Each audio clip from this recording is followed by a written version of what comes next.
Well, good morning to all of you. You know, following someone who's 6'4" is not the only challenge about following, being the next speaker after John Kerry, but what an inspiration, right? How many of us have been waiting for that kind of leadership from the United States for such a long time? And it is absolutely fantastic. It really restores hope that we are going to have an agreement next year, my dear friends. The only question is, how meaningful is that agreement going to be? Is it actually going to make a difference? So here is what in addition to all the wonderful facts that Secretary Kerry gave you, here is the one piece that I want to lay before you. Yes, we do have an extraordinary, extraordinary opportunity. But that opportunity will only be realized if, in addition to what countries are going to bring forward domestically, and I'm glad to hear that the United States is ready and prepared to bring forward their contribution by March of next year. But in addition to that, globally, governments must set a long-term target. Because if they don't, private sector investment doesn't know how long that regulatory certainty is going to be. So you don't know how to measure research and development investment. You don't know how to measure how quickly the capital has to shift.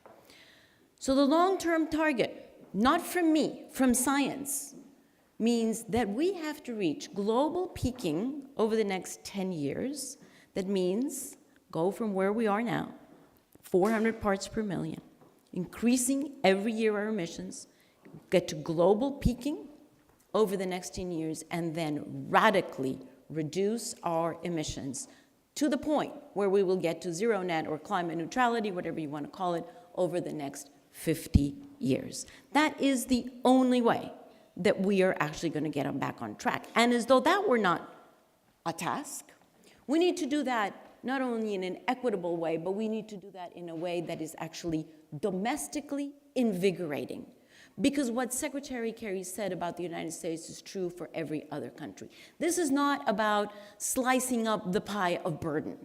This is about the most extraordinary opportunity we've ever had to actually grow the pie of growth and grow the pie of opportunity.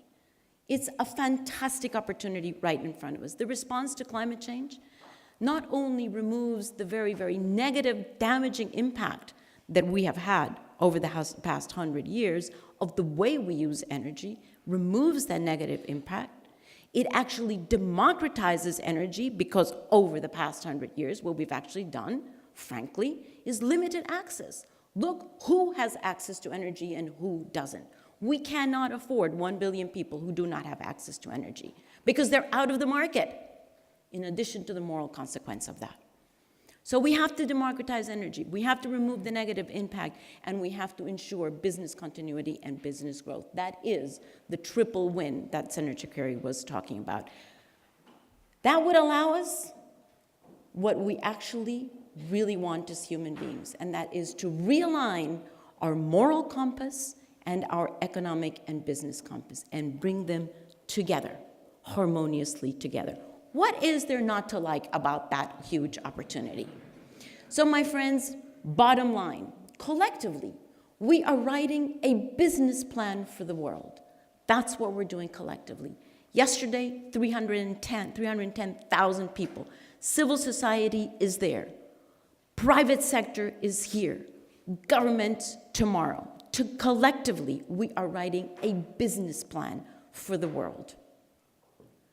The feasibility study stage has finished. We have written the feasibility study, and frankly, it is positive no matter which way you slice this. Feasibility time, gone. Close that chapter. It is now high time to not discuss this. It is high time to execute. We have 15 months, and I am counting on every single one of you. Thank you.